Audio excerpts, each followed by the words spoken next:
care of the rest. So if you had, let's take Delta. Delta is going to do the maximum security on you. They're going to do the full body scan. They're going to do a full body pat down, everything before you get on the airplane. You as a consumer get to choose if you fly Delta. American Airlines, they could say, we're going to do a metal detector, just like the old way. If we're going to start using other techniques, and if we determine that there's reasonable suspicion that you're suspicious that you are a potential threat, we're going to take it to the next level. And then you as a customer get to choose if you fly American Airlines.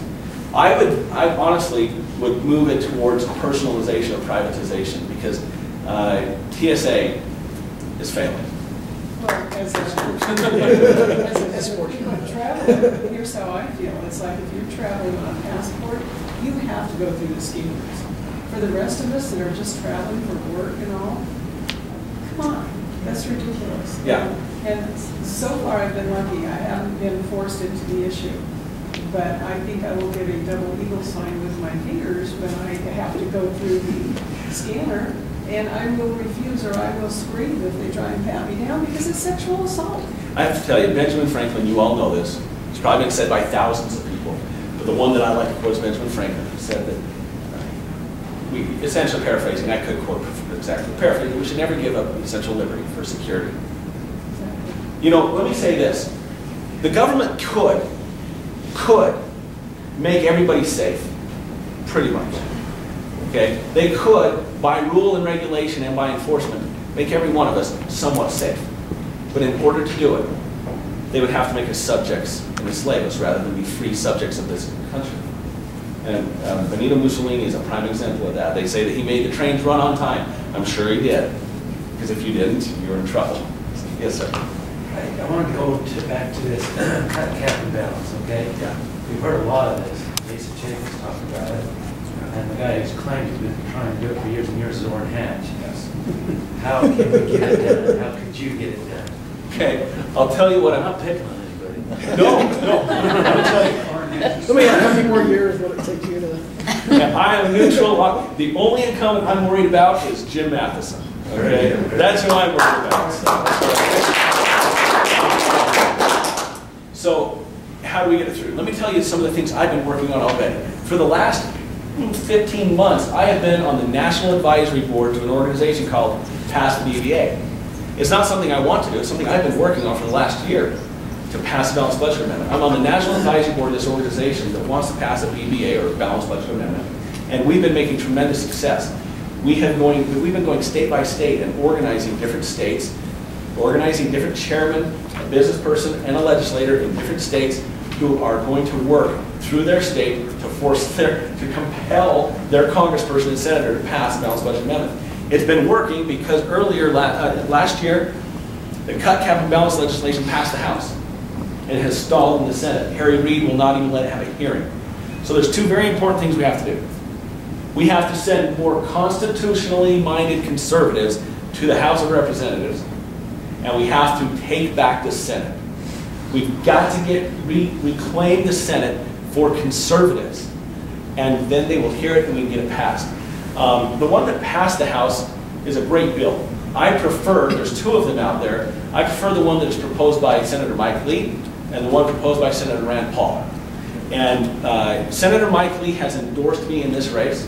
It's unusual. I'm the only candidate running for a federal office that he has endorsed in Utah, because he knows where I stand on the Constitution and where I stand on balancing the budget. And I would be honored, and I've told him this, when I get back there, I will be sponsoring and co-sponsoring his balanced budget amendment, so we have the Lee Wimmer balanced budget amendment. I have a couple questions I'd like to ask, but first an editorial comment, and that is I think we could help the Senate a lot by making Mike Lee the senior senator. I think he loves that. And that's just my opinion. I understand it's not yours necessarily. And it's not mine either. So yeah, I want to ask you about legislation. Two things. Well, two questions and a suggestion. Sure. First, will you commit to not vote yes on anything that you and your staff has not read completely and digested? Not only, Okay, go ahead. not only is the answer yes, but the answer has been yes. See, and I don't want to take your time. I want to come right back to you, but let me just say this. You never have to guess. Now, many of you don't know me really well, but let me just say this. You never have to guess where I will be on an issue because you know where I've been. I have a record, and I ask you to look at my record. Look at what I've done. I have a reputation in the legislature of voting no a lot. In fact, it was a running joke the last couple of years that my yes button was broken. Okay? Because I committed that if I don't have a chance to thoroughly review and digest legislation, I will not vote for it. I won't. And I haven't. And I have voted, and so I have voted against some bills that are probably fairly decent, but they were rammed through so quickly that I could not, in good conscience, being your representative, vote for it. So the answer to that is easy, yes. Next one. How did you vote on grammar?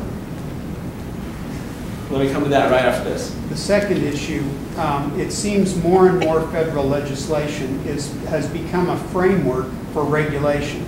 In other words, they say, this law is as the secretary shall deem, or you know, words to that effect, Yes. where we can shift the law through regulation and it still becomes a law.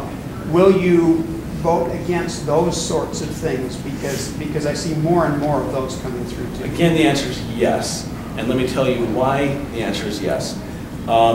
We have really given away a lot of the constitutional authority of Congress. They have given it to unelected, unaccountable czars. They've given it to unelected and unaccountable heads of departments. And that needs to stop. We need to rein in those things that are constitutionally under our watch. Why? Because you can throw us out of office. You can't throw the head of a department out of office. And that is wrong. So yes, I would absolutely support bringing those things back in-house where they belong. And that goes along with our finances, our monetary system needs to be brought back in-house into the Congress. Okay, now I'd just like to make a suggestion Yeah. too. And I don't know if anybody else has looked at this, but one of the things I'd like to see with these multi-thousand page bills is a way for a senator or representative to put that on the internet, to have 1,000 members of his constituents pick apart that bill and read 10 pages of it, or 2 pages of it, or whatever, and publicly declare what that says, especially with references to other laws. I Sure. mean, they try their best to fill these things full of disinformation. Sure. Well, if you remember right, that's one of Obama's promises. Yeah, I Those will know. be put on the internet. Well, of course it didn't happen. Yeah. No, I think that's a great He idea. has kept his promise on raising fuel prices, so. That's true. That's true. Okay, let me bounce back. I'll be right to you, but the gentleman had a question about grandma. Everyone remember the grandma bill we dealt with? So, you may remember, there's a lot of talk about it. I read the first bill. I read the entire thing. I understood it. And because I'll share with you. Right now, the way grandma is, the way that it works is this. If you email me with a very, very personal thing, and it happens, we're talking about very personal, heart-wrenching stuff, okay? Your son, your adult son, may have just been arrested and thrown in prison for a heinous crime, and you want to know some information. And your representative has access to information and can help you facilitate getting that information. The media is able to get that, and they can print that, all of it, in the newspaper. There is no protections for you as constituents. None. I think that that's wrong. I think that's wrong. I dealt with a very personal situation when one of my brothers died of cancer. I had sent an email. I actually received an email and sent an email in reference to my brother who died of cancer. And the emails, a grammar request was sent in for every email I had ever sent or received. And I had to divulge very personal information about my brother and me and when he died of cancer. That hit me personally, and it irritated me. So when I had a chance to change Grandma, I voted for the original bill. It was on a Friday. Over the weekend, I had a good conversation with the editor of the South Valley Journal, who I'm great friends with, Linda Peterson. And she said, Carl, it goes too far. And I said, Linda, I'll look at it. So that weekend, I wasn't home that weekend, I was on the computer, and I actually looked at other states and how they did it. And I came to realize that what we had done was a wholesale slaughter of Grandma. And that following week, I became the first Republican to call for the repeal. And I went to Governor Herbert. Governor Herbert and I sat in his office, and I said, Governor, we need to get rid of the law. What we did, it went too far. There needs to be a balance. And so what happened was, after I called for it, other legislators jumped on board and said, yes, we need to repeal it and get rid of it, and create a task force. And so we came back in, we listened to the constituency, we did exactly what a representative government is supposed to do. When the people say this is what we demand, that's what they do. We repealed it and created a task force that is now looking at some changes that will help offer protection to the constituency, but still allow the light of day to shine in. So that's my Grandma story. Any other questions? I think you had them. Immigration. Immigration, yeah. Your thoughts on the Utah Compact versus enforcement-only options? Obviously, those are big things you're going to Congress. Absolutely. And that's something you'll be dealing with. Yes. So, because Congress is supposed to force the hands of states, because there are things happening, states are taking on an issue that really doesn't belong here. And obviously, this state is taking it on full force. A number of congressmen and senators have taken this issue. Where do you see it? Perfect. Great. Thank you for that question. For those that don't understand some of the things she said, put it in context. Article 1, Section 8 of the Constitution dictates what Congress has purview over.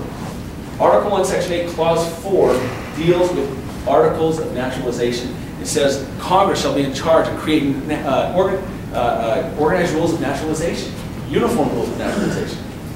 So Congress is in charge. And I remember a particular United States Senator, former United States Senator, coming and addressing a handful of us legislators and talking to us about different things. And one of us asked, sir, what are you doing about immigration?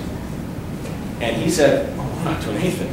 We're not touching that. That's a hot button issue. We're not touching that issue.